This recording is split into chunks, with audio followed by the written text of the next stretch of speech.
there's this idea that love has to hurt. There's this idea that love has to be traumatic um, and just that it has to break you down.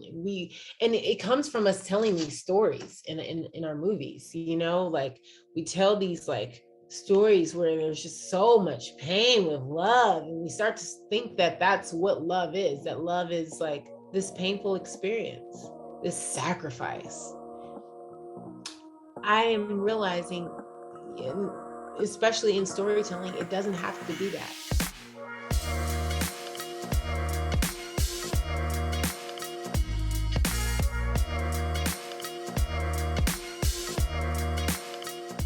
My name is A. Tony. My pronouns are they, them. I am from PG County, Maryland, similar to Javicia, who is who is here with us today. um, this is the first iteration of the Black Sapphic Series, and we're sitting down with actor, writer, producer, director Javicia Leslie, also known as the lead of Batwoman, to discuss how her character Ryan Wilder and story have grown, and how she and Wildmoore have impacted the Black queer community for the better on and off screen. Thank you for being here, and happy belated birthday. Thank you. And let's talk about the fact that you're from Prince George's County. You get to tell me this. Yeah, we all in here. Yeah. I would also like to take 30 seconds to let you know that I may seem very calm at any point of this interview, and it's a lie, okay? I just need you to know that I'm screaming on the inside because I admire you and your work so much. So just letting you know that, and here we go. Okay. Thank you. That's an honor. It's interesting because I feel like, um, the way paths cross, we're really just here doing what we both love to do. And it just so happens that we get to, share energy with each other. So this is going to be amazing. And I look forward to the conversation. I'm excited too. I want to talk about representation and why it matters. Thanks to you, your cast, and the show, this is the first time I've had a majority Black queer group of friends, and they are strengthening the scaffolding of my heart. What does it mean to you to be part of the Black queer community? It's for me personally, it's felt like it's been the most inclusive community I've been a part of. And it's interesting to be such a community that at least in media is the least represented, but then be the most inclusive community I have felt a part of. Um, and in this journey, I have felt completely protected and heard, and it's like this beautiful flow of of I don't want to use the word energy again, but like this beautiful flow of love. And I could never imagine having such strong love for people that I haven't yet met, just through hearing their stories and getting to see their faces and reading their tweets and their messages and things like that. Because I try to make sure I read all tweets. I'm not that good on Instagram because I'm not really on it, but Twitter, I like look and I try to. I try to respond. And it's appreciated. It really is appreciated. Julia Cameron writes, in short, the theory doesn't matter as much as the practice. How do you move from the theory of you, Javicia as others may perceive you, to the practice of you, Javicia as you move in this world and others? Wow. Next, what a question. First of all, I love Julia Cameron. Yeah. um, the theory of me as an idea. Um, wow. I think that you caught me in a space, honestly, right now where um, I am shifting from an idea to um, the understanding of a pantheon of body, soul, and spirit, and what comes with that. And understanding that for me, all of that is powered by God. And so if all of that is still powered by the same source, it's really tapping into which one I am accessing. So with that, the lowest vibrating version of me is always going to be the idea of who I am, even an idea I may have of myself. That's always going to be the lowest vibrating version of me. And that's okay, because that's who I was most of my life. But in this specific part of my life, as I transition from body to spirit, at least, I am now incorporating so much of every element of me in my day to day. And that is a person or a spirit that I'm learning and that I'm falling in love with, really, like the one that spends time meditating so that I can hear God's voice, the one that's praying, the one that is sitting in silence, the one that is understanding that the purest direction, the purest source or way of hearing source is through a pure body. And the way to have a pure heart, a pure mind is through what I'm eating and what I'm drinking. So, like, all of these things may seem so separate, and you may hear that I'm plant-based, or you may hear my love for plants, or you may hear my love for crystals and my love for this. That's not a one-off thing. These are all, for me, totems that allow me to purify myself in a way where, as I traverse through this realm, as I traverse through my career and my interactions with people, I am in my pure state, and I am able to tell stories through a clean vessel, and I'm able to give it all. I auditioned for something recently that I absolutely fell in love with. I don't think I'm going to get it because I haven't heard anything yet, but what I was able to do to drop into a world that I had no idea of what it was about. It was a real life, it was a person that actually lived, and to be able to engulf myself the way I did. I'm pointing that way because that's where I do my tapes.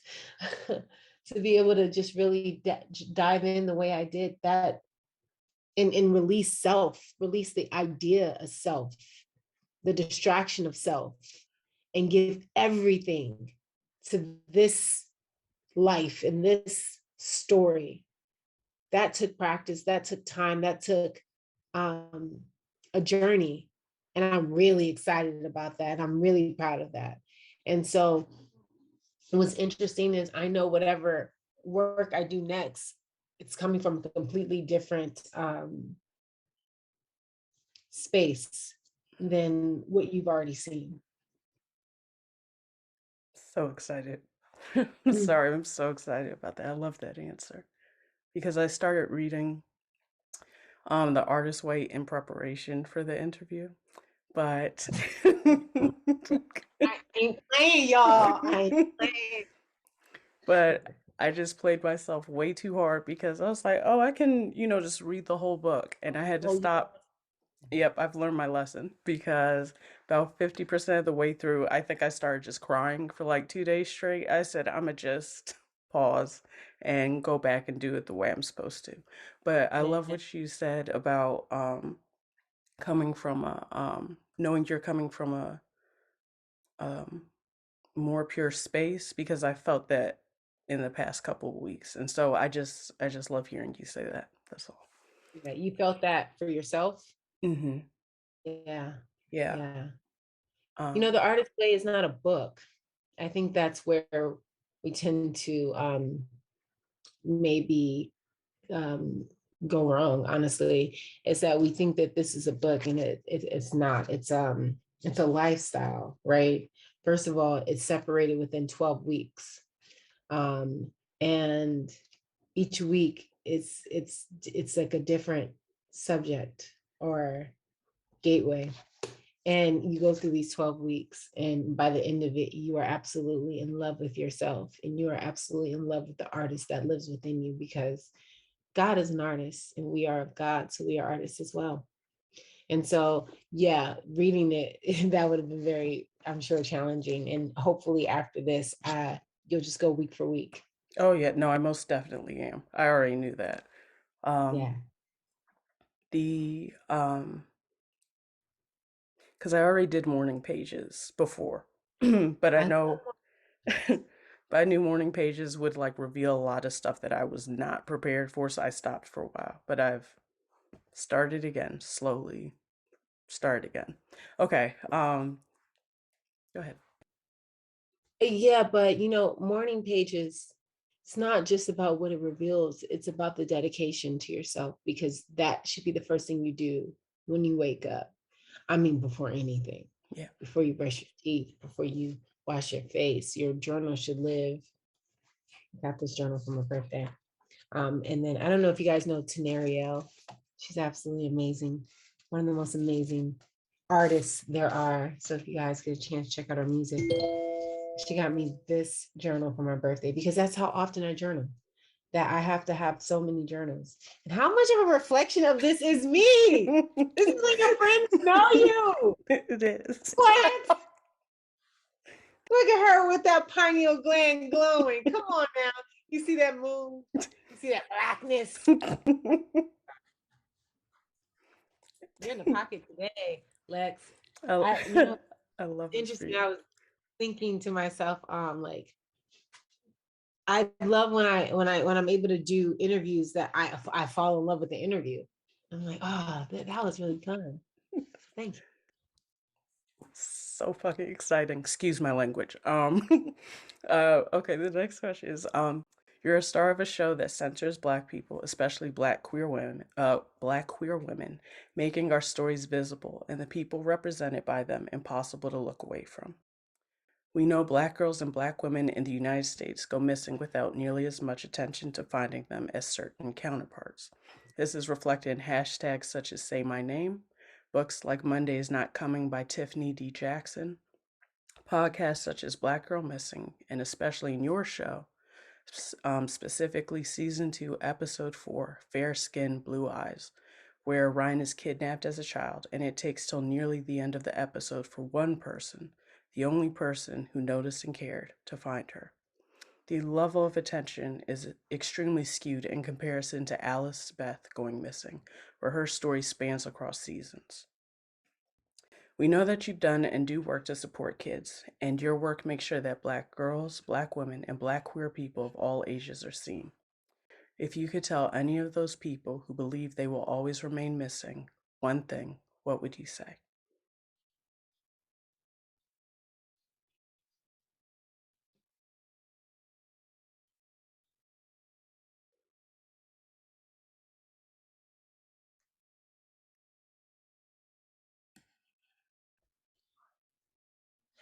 I don't know if there's any one word I could ever say. That would be, that's to me, um, minimizing the trauma and the and really what's happening. I don't have one word that I can say. Okay. My words are for our community to step up and put the work in and find. I'm from Maryland, as we talked about, and a lot of Black women went missing in Baltimore area for a very long time, and it was never talked about. And I still don't think it's talked about.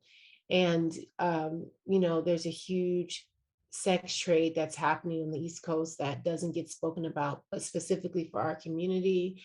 And there's other dark things that are happening when it comes to our body parts. And so I think that the first step is for us all to start to become educated on what's going on.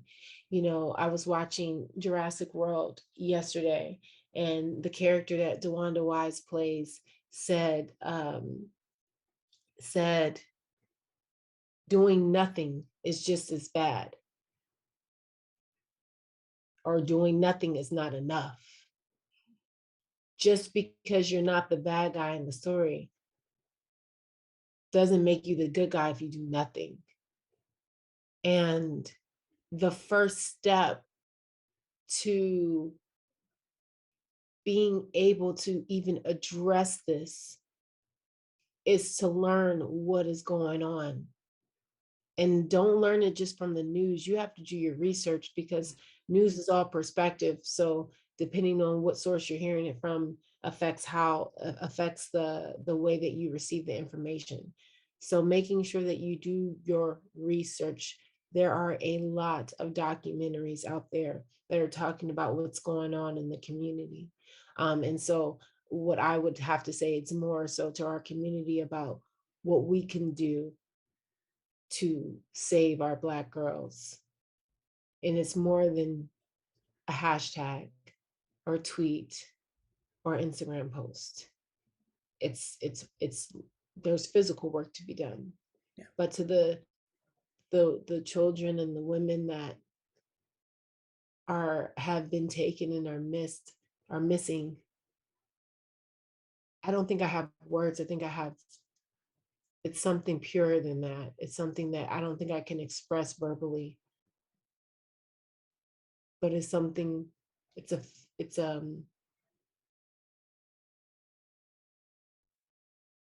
it's more, it's purer than that. It's a way where if I could, and we can, if I could project my energy and my love and my compassion and my and anything that they need of me, if I could project it, I would, or I am. Thank you. Thank you. Um, I was also asked, well, I did ask because we also know that Black um, women and queer people tend to go missing even without physically going missing, you know? And I wanted to say thank you because I was definitely one of those people who was emotionally missing, and this show really helped me to start to come back. Okay. The next question is, there's a moment for everyone in the fandom when they, one, fell in love with Ryan. Mine was season 2, episode 11, where you smiled at Sophie right before convincing her to let you drive Mary's car in place of another driver. And I immediately thought, oh no, I'm going to follow this character to the ends of the earth, aren't I? That's one. And then two, every person in the fandom has a moment when they fell in love with Wildmoore. I said, I don't remember this one because it felt like I blinked and everything was tinted with the colors, the fullness, the possibility and hope of what this means to be, of what this means. And I felt that in my mirror, you know. So I wanted to ask, when did you fall in love with Ryan as a character? And when did you fall in love with Wildmoore?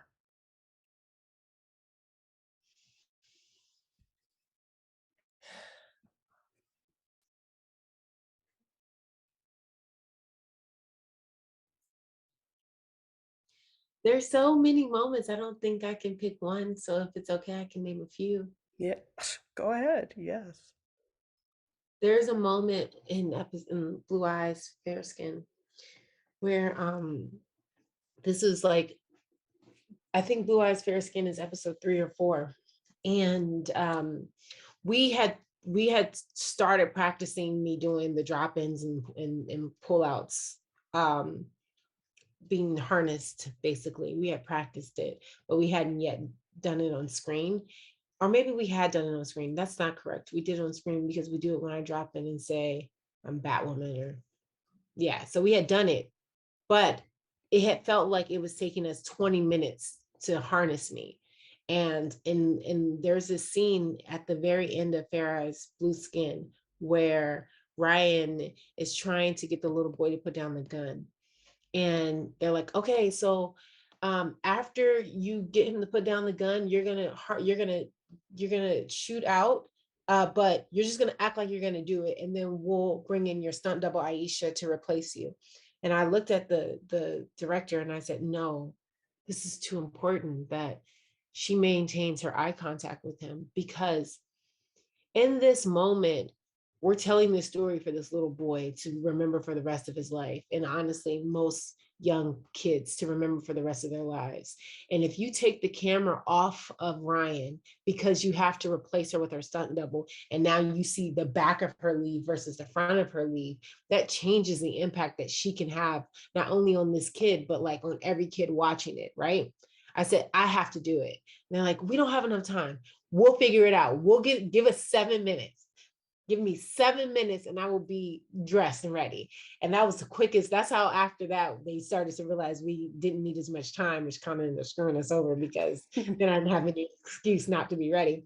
But it took literally 7 minutes for us to take off my suit, put on the harness and resuit me with the harness suit and pull out all of my ropes and things like that and get right back to set, because it mattered to me so much that it was Ryan's face that he saw, or Ryan's eyes that he saw as she shot out, because it was just important for him to see a superhero that looked like his mother, that looked like his sister, that looked like his aunt, his grandmother. It was important for him to see this Black woman fighting for him. That's our story. That is our story. So that was my first time I fell in love with her. The second time, I would say, I'm kind of jumping through seasons, but I think that another time that I really fell in love with her, and I guess it's funny because a lot of these is when she suited up, but when she is in the cryo chamber and she realizes that for Batwing to come and save her, that would mean that he couldn't go and save um the victim, or the person that he was supposed to save. And originally when that was written, that was kind of like a scene you just bypass, like, okay, that woman's stuck in a cryo chamber. But I felt like it was just so much more than that.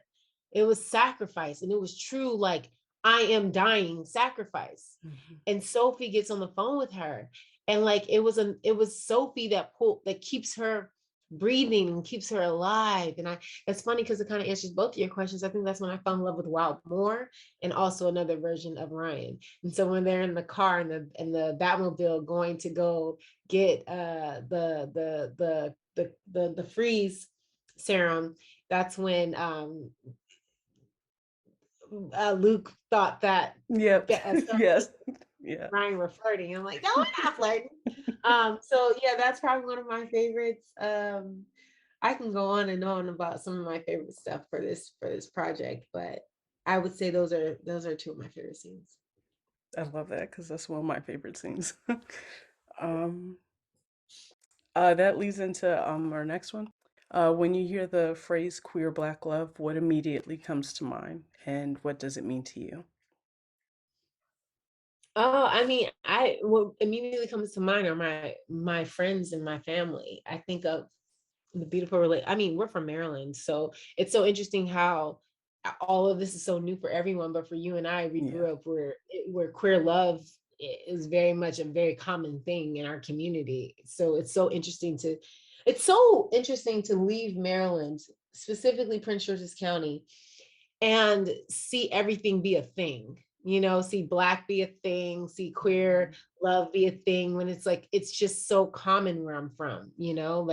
Our Black population actually outnumbers any other population. And I'm not just talking, sometimes you hear that and you think, oh, it's ghetto, because for some reason we equate lots of Black people with not having. And it's like, no, first of all, we have everything. We have some of the most successful and influential Black people from Prince George's County.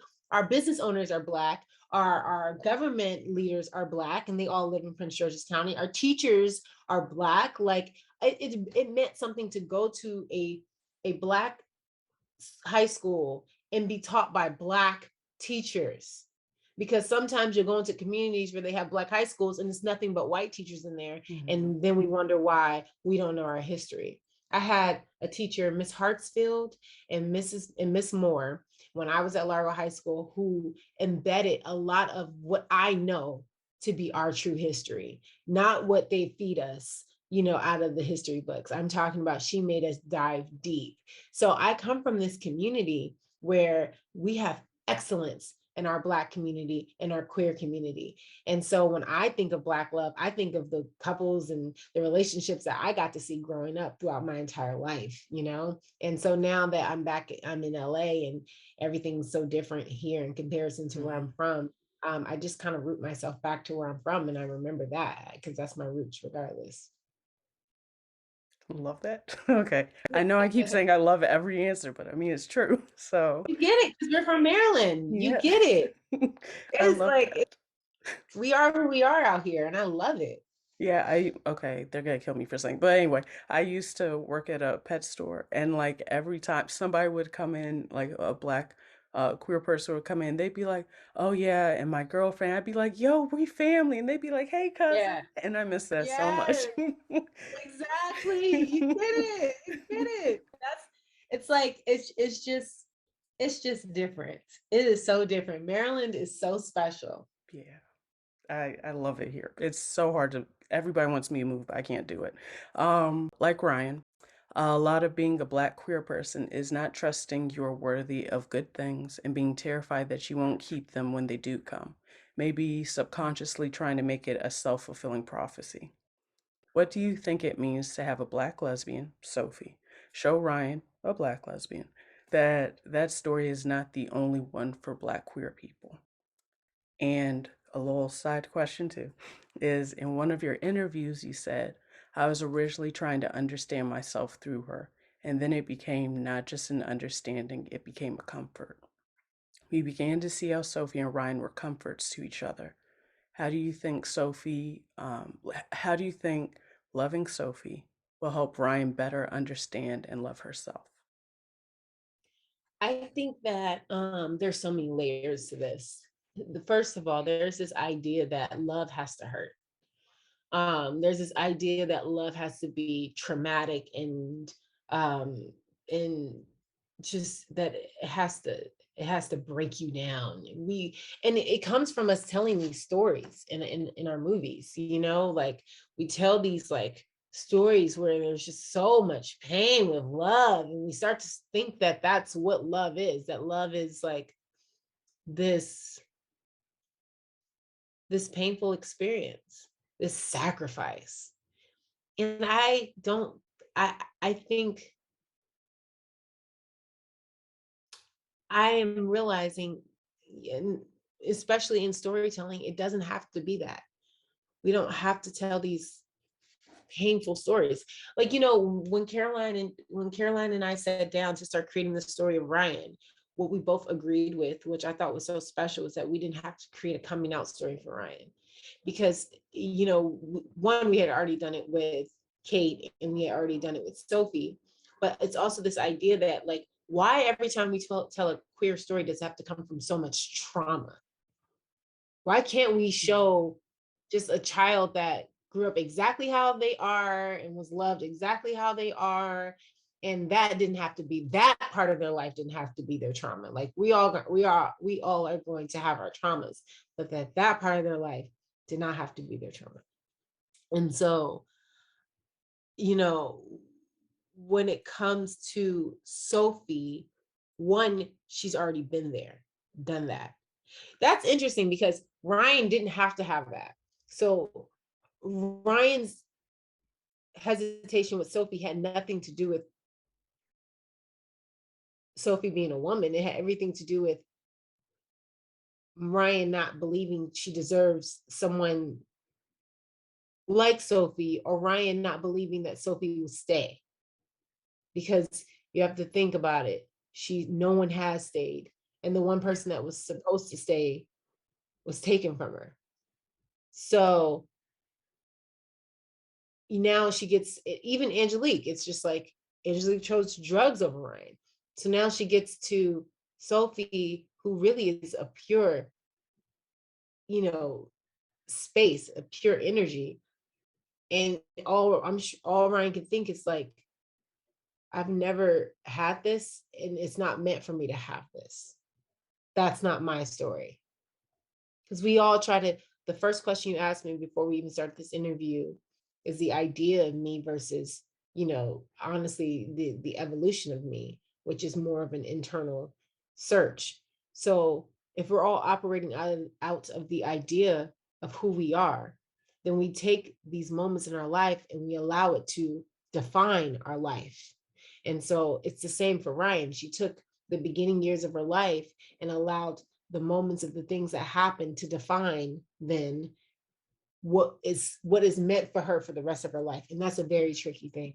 That's why titles and things like that have to truly be fleshed out, because you can say this is what you do, or this is what you are, or this is who you are, this is whatever, but you haven't truly fleshed out all of yourself yet. Like even gender identity, like it's just like, I think we should have the space to flesh out every part of who we are before we choose to say, this is what I am. Like, you should have the space to flesh out your entire spirit, your soul, your body, everything. In this world, we created all these rules and we're just like, this is how it's supposed to be. You don't know how it's supposed to be. You're not God. Anyway, sorry, I go on tangents. With Ryan having that beginning part of her life, I think she had already kind of written in the stars how she was going to go for the rest of it. And to meet Sophie is kind of like a moment of, this couldn't be. We can't, this can't work. This would be too perfect. Like, no, let me do whatever I can to mess this up. You've sent me a million signs, I'm gonna act like I don't hear them. Yeah. I think that loving Sophie is it's also there's this beauty of the fact that Ryan didn't get a chance to be truly loved by a Black woman. That's a major part. Her mother, she assumed died. And then Cora died, and she just never got that chance to fully be loved by a Black woman. And there is something about a Black woman's love. Woo! It is the purest thing ever, okay? Okay. It is. Because I got a mama, and my mama is like pure light and pure. My mom is actually pure fire. She's an Aries, and she is the definition of a fire sign. But that is like how her love is, So she's like, I got you. If you have the opportunity of being loved by Jackie Chandler, that is a love that will consume and fill a lifetime. And so when it comes to Ryan, she never had that. And now, towards the end of the third season, she got it twice. She's getting it through Sophie, and she's getting it through her mom. Yeah. Beautiful. So nice. It is. I love that. We know that once booking the role, you dove into the backstory of Ryan and started to create your own headcanons on what made Ryan the woman she is when we're introduced to her in season 2. As you played out Ryan's journey through 2 seasons, did you continue to build backstories or headcanons for some of the decisions she made? Always. Always, always, always. I would always go back to the original stories that we have created, even just in our imagination, because you have to have you have you have to have structure. You have to have um, true source, because if not, you can go off the rails. And it's like I do a check-in, you know. Um, and we add things, obviously with TV you end up adding things as you go, but it's just really important to be able to go back to source. Where did this all begin, and how does that now influence this story, this circumstance? It's like the idea of Nick Cregan's character, Marcus. It's like, regardless of how dark he is, if we go back to source, Ryan has never had family, and it's been one of the things she's always wanted. So that then impacts how she deals with Marcus in every situation.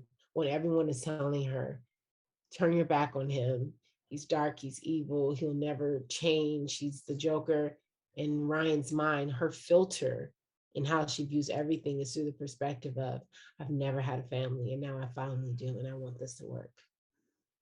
We're in the fun part now. I mean, it was fun for me. I love hearing you talk. But uh, so if you're up for it, I'd like to play a game with you, where ask you a question and you just say if it's Ryan or Sophie. Is that Okay. cool? Okay. Okay. Who is most likely to win a sparring match or session? Like physically? Okay. Yes. Ryan. Listen, I think that Sophie has skills, but I think the difference is Sophie's skills are very I can't wait to get Megan's response to this. She's definitely gonna say something on Twitter or text me or something.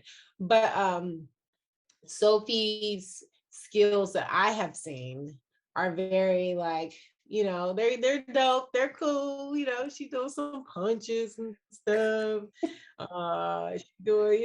She doing her little police thing, Not her little. little pro style fighting. But Ryan, come on now.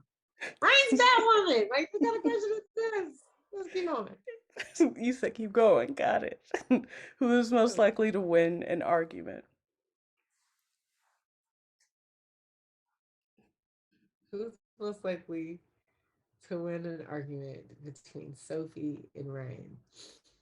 I think Sophie, because Sophie likes to drop the mic. So she'll say something and then she drops the mic and she walks away. Like someone should do a collage of how many times she walked away. So yeah, I'm gonna leave it to Sophie. Okay. Like think about it. She walked away. She walked away when she realized that I was still communicating with my mom after finding out that Jordan was frozen by some acquaintances of my mom. She walked away when we were downstairs. Oh, well, y'all don't know that it was downstairs, but when we were in the tunnels and she was trying to torture that guy, she walked away. She walked away after she kissed me. She walked away all the time. But you're not Sophie's a hurt by walker. it. But you're not hurt by it, right? It doesn't bother you at all. I'm actually going for that. Well, there it is. All right. Um, where is Ryan taking Sophie on their first date? Yo, we're going to the amusement park. We're going on a roller coaster. We need to relax. That was a crazy Yes. last day. Yes. And we need to be able to have some fun. And Sophie's a little uptight, so we have to like get her to. And matter of fact, when we go to the amusement park, we're gonna sneak in some drink. Okay. We're Because gonna it's have, grown time. I get it. we're gonna have little tequila flasks. Um, okay. Um, who is most likely to say I love you first? Sophie. Oh, you were quick with that. Okay. So maybe I like go I ahead. think I think Sophie's just she knows what she wants, and she's slightly also more mature than Ryan, and so I think that creates the ability for her to be able to communicate how she feels. Like even though Ryan loves her, I think Ryan's fear of being her abandonment issues is what's always going to be the thing that kind of slows down their progress. Hmm. I have abandonment issues, so I get it.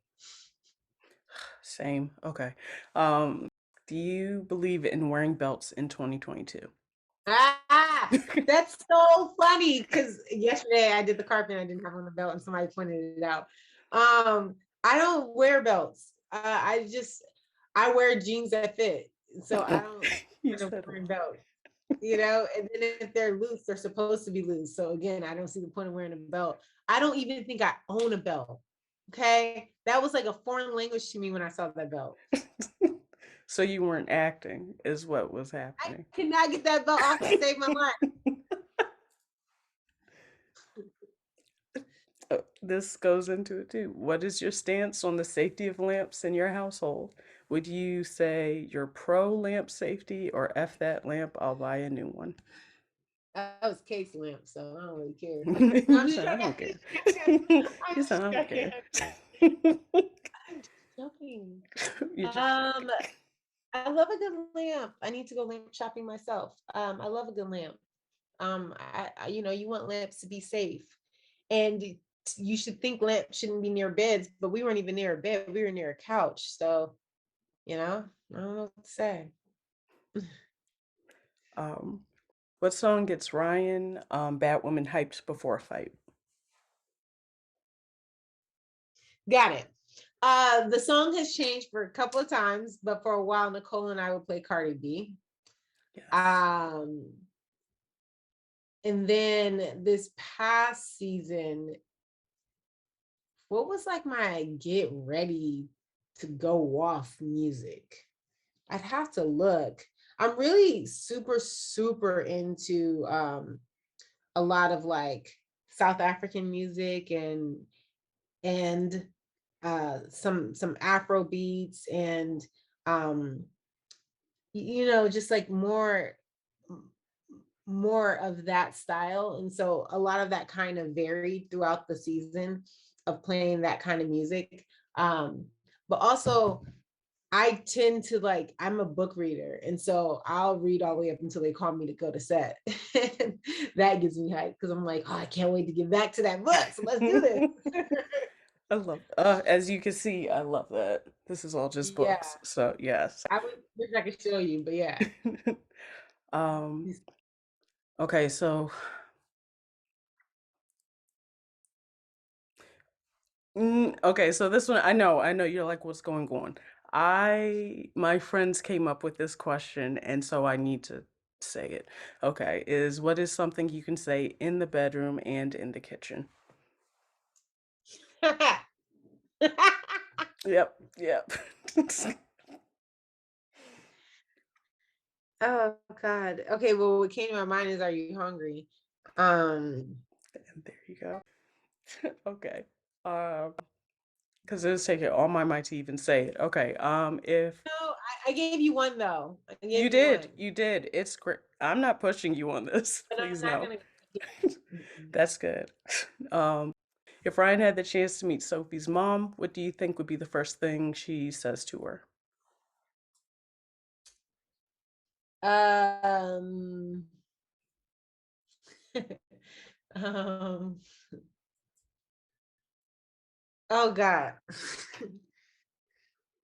Oh God. I'm not okay. I give dad jokes to be honest, but I would say something like oh, this is so embarrassing. Um just stick with it, Javicia. Just stick with it. So I'm guessing Sophie gets her hype from her dad. Okay. Because the Okay. actress that plays her mom is short. Yeah. So okay. Yeah. And Sophie would be like, we've got to leave right now. Thank you. But I love that. I love it. And you'd be like, no, we staying. Okay. Oh yeah, Um, we stand for that. I told her I just want to wear the bat suit because then her mom will love me, and then we can show who I really am. Because you know we reach the expectations in the beginning, and then it's okay if the rest of it is a little lower. Start high, let them fall where they may. I like it.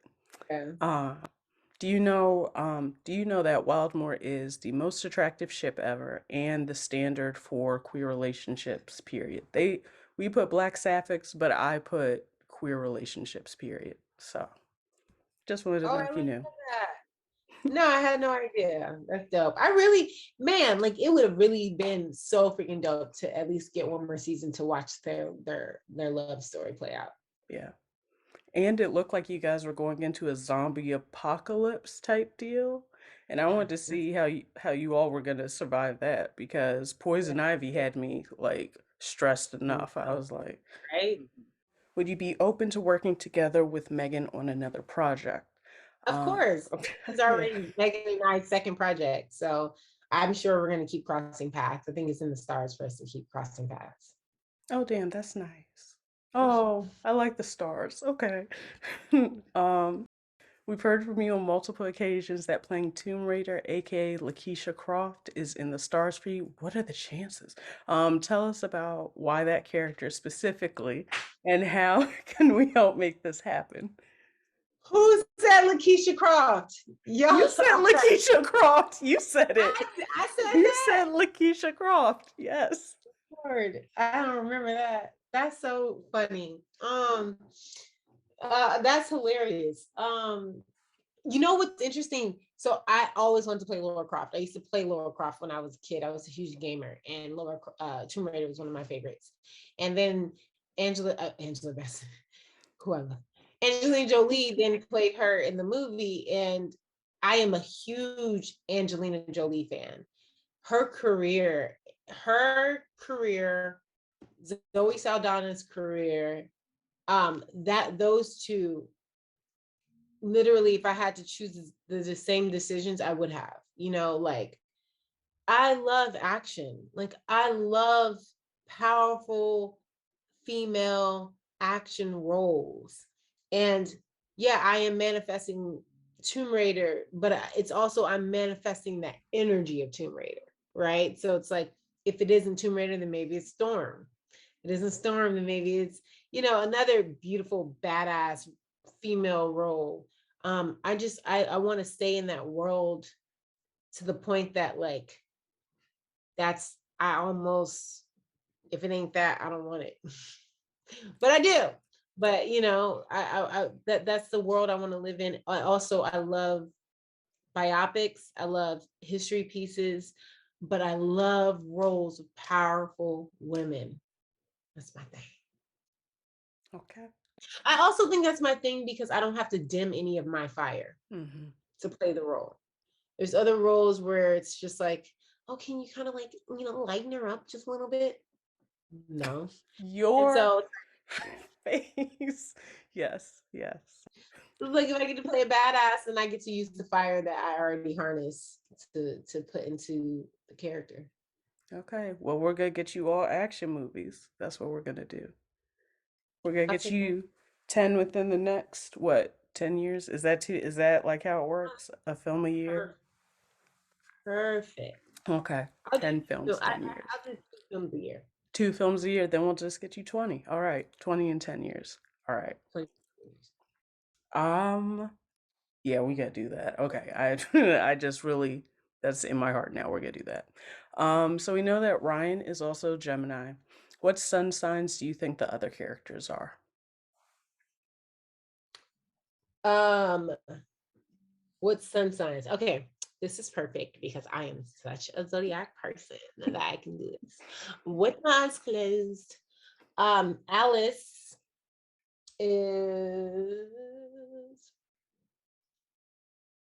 okay. It's so hard because I'm seeing the people. Got to get out of the people and go into the characters. Mary's a Cancer. Yeah, that fits. Yeah. Mary is a Cancer. And if she's not a Cancer, then she's a Virgo, one or the other. But I give Mary a Cancer. Mary's a Cancer. Mary's a Cancer. I give Luke. I give Luke a Virgo. Yes. Yeah, that fits. Yes. I give Luke a Virgo. I give Sophie. You know how I know the signs? Remember the Beyonce song? Capricorn, Aquarius, Yeah. Pisces, Aries, Taurus, Gemini, Cancer. Ow. Leo, Virgo, Libra, Sagittarius. I give Sophie a Taurus, which is interesting because Megan is a Taurus, but I will also give Sophie a Taurus. Yeah. And I give Alice a Leo. Whew, thank God. I thought you were gonna say Sagittarius. That's me. I was like, I don't know if I want Alice. Sagittarius is. Hmm. I give Alice a Leo Thank you. or a Taurus. Okay. So It's okay. Leos are freaking amazing. I can tell you why I would give Alice a Leo. Because all of the Leos that surround me in my life, they're very powerful people. yeah. They are very headstrong, they are very stubborn, they are very they're leaders. They will march to their own beat, you know. Just because Alice is like our bad guy doesn't mean that she doesn't have amazing attributes and or amazing things about her. And I think that being a Leo is pretty freaking dope. But it does match a lot of who Alice is. I don't think there's a sign strong enough to harness that kind of energy except for Leo. Mm, Um, I give Sophie a Taurus because Sophie is hard headed. yes. She's so stubborn. She is a bull. I give Luke a Virgo because he is a work addict. He is very structured. Things have to kind of go his way or no way. I give uh what's her name? What's it called? Mary. Mary a Cancer because she's to me our emotional heartbeat of our show. Yeah, my sister's a Cancer. As soon as you said Cancer, I was like, yeah, that fits. I see that. Before we wrap up, I want to ask, what is a question you wish someone who loves you would ask you? Other than, am I hungry? And that is the Um, ultimate love question. Ultimate love question. Something that I wish people would ask, someone I love would ask me. It's super simple. What's on my mind? I'm as a Gemini, as an air sign, like communication's my love language. And so it would open the door to like, I love having conversations, and it would open the door to me being able to express myself, because it will start off surface, obviously, what's on my mind, well, da, da, da, and then questions will be asked, and then questions will be answered, and it will continue to build. And so to me it is like the catalyst to first of all healthy relationships, but like to having true conversation. Yeah. Well, thank you so much for taking this time out to talk with us. Um, I don't really know how to wrap up interviews because the last one they just told me get off the stage. So that was so I We just just say this is amazing. Thank you for having me. I can't wait to watch it. And I also can't wait to just like chat more via Twitter. And I'm very honored to be a part of this. So thank you. just thank you so much. Thank you. This has made Lex like my for week. president. Hmm? Lex for president. Hey, hey. Thank you. Okay, well, I hope you have a great rest of your day and a great rest of your week. Thank you. Thank you. Later. Okay, bye.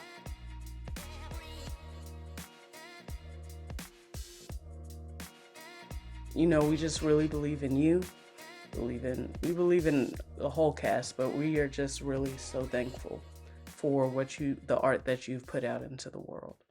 Um, I know it means a lot to a lot of people, but it has truly changed the trajectory of my life. And I never thought I could go. I mean, first of all, it's a surprise to me that I'm still alive. So really anything felt like it was gonna be good because I'm here.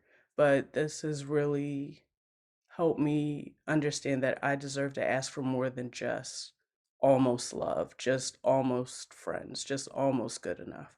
So I just really want to thank you for that. Yeah, if the love that people offer you doesn't even remote to the love that you can offer yourself, then I don't really see the point. And it's like, maybe instead of, maybe we're all in a space right now, because I'm in this space where it's like, instead of investing so much expectation and time into the love from other people, we invest that expectation and time into the love from ourselves. I'm in I don't know if I told you guys, but I'm in this program called Sacred Woman right now. And one of the gateways that we're in is Mayat. And Mayat is all about balance. And it's balance in relationships. And the first relationship that's the most important relationship is a relationship with yourself. So I had today or tomorrow, I have to write myself a love letter. Mm. And I'll say all the things I love. Oh, I love your love for plants. Go girl. I love. And then I put it in an envelope, I put a stamp on it, and I send it to myself. Mm. And then I go into the mailbox once it comes back to me in like 4 or 5 days. And like I now have a letter that I get to open and read, and it's a love letter all about me. And so I think that, you know, this life is hard, and certain circumstances, even just being born Black, make it a little bit more challenging. But I think everything that makes it feel like the life is more challenging is what our superpower is. And we just have to lean into it and trust that it's going to be what guides us, like don't allow it to be what makes us hate ourselves. Allow it to be what lights and sources our power.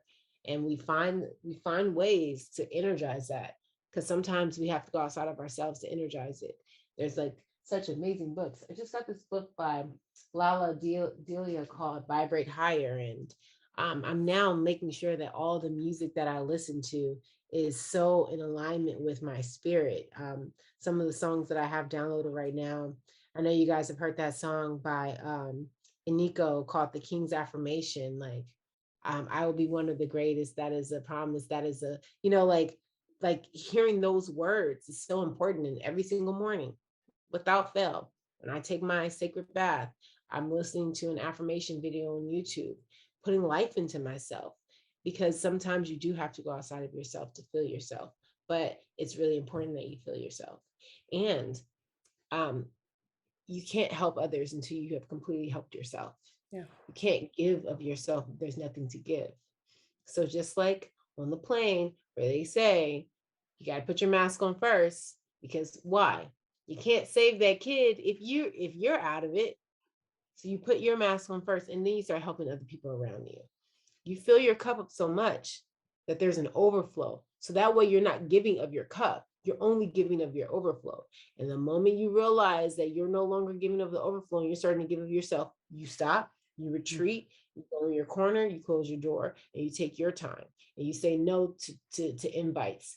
And you say no to job requests and interview requests and things like that, because you need to fill your cup up. Your cup has to be overflowing for you to give to anyone. And so just remembering all of that, remembering that this is an ecosystem, this world is an ecosystem. We are all dependent on each other. So taking yourself out of it is really effing up the ecosystem. And I know that that may seem like, oh, well, what about me? Well, there's a reason why you're here. And when you're not choosing to, dive into that reason, dive into that source, dive into, to me, the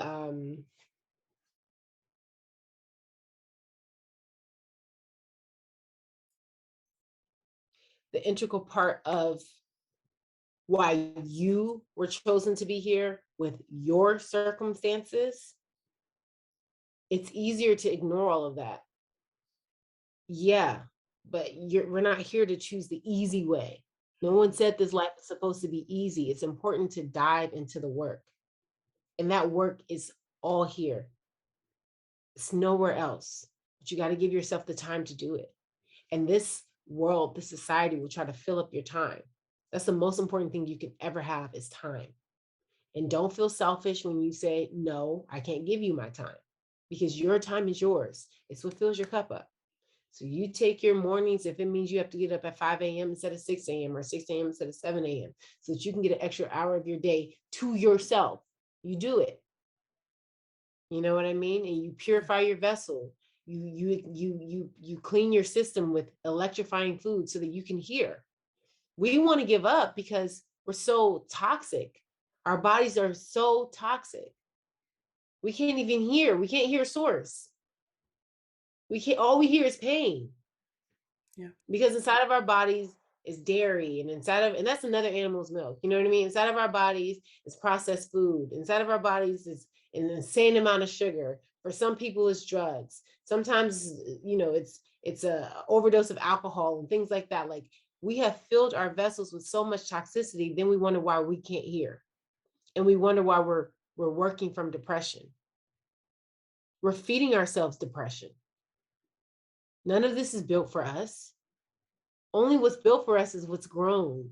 And I'm not trying to say you got to completely, like, if you're a fish eater or whatever's clever for you, but clean up your stuff. You know what I mean? Like, clever. Yeah. Yes. clean up your stuff. People always are talking about, oh, it's expensive. Yeah, death is expensive too. Okay. Yeah. Hospital bills are expensive too. Hmm. Medicine is expensive.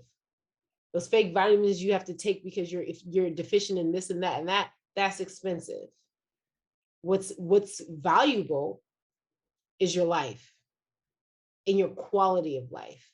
I'm telling you, happiness comes from that. It doesn't come from off the shelf. If we purify our vessels, I promise you, it would be a totally different perspective, because it's almost like everything is cloudy when we don't have pure vessels. And so all we see is a reflection of pain. This world is painful, but it doesn't have to be.